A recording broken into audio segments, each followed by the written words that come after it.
is that white people are not taught their history. We don't know our history. So I want to acknowledge that.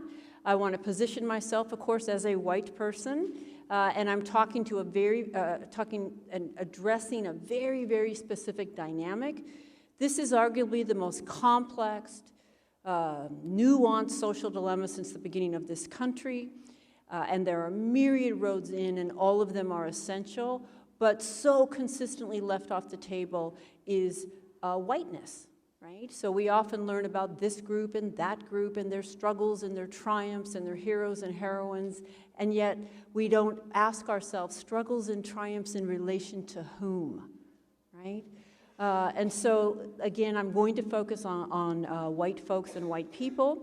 I do use humor, and I want to say a little bit about why I use humor. Some of it is my style, and also because there's so much tension and so much anxiety and so much charge and so much defensiveness and on for white people around race that we can, when we begin to get challenged, we can shut down really quickly or glaze over or tune out.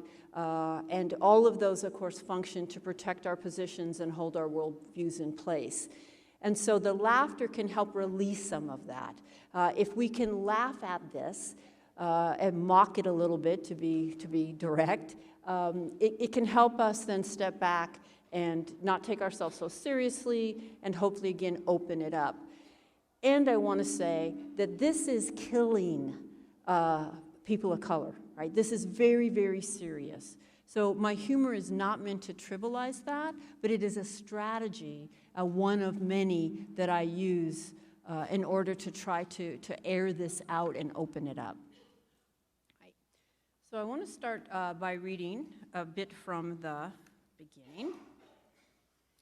White people in North America live in a society that is deeply separate and unequal by race, and white people are the beneficiaries of that separation and inequality.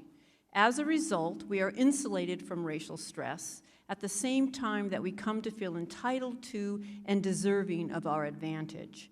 Given how seldom we experience racial discomfort in a society we dominate, we haven't had to build our racial stamina. Socialized into a deeply internalized sense of superiority that we either are unaware of or can never admit to ourselves, we become highly fragile in conversations about race.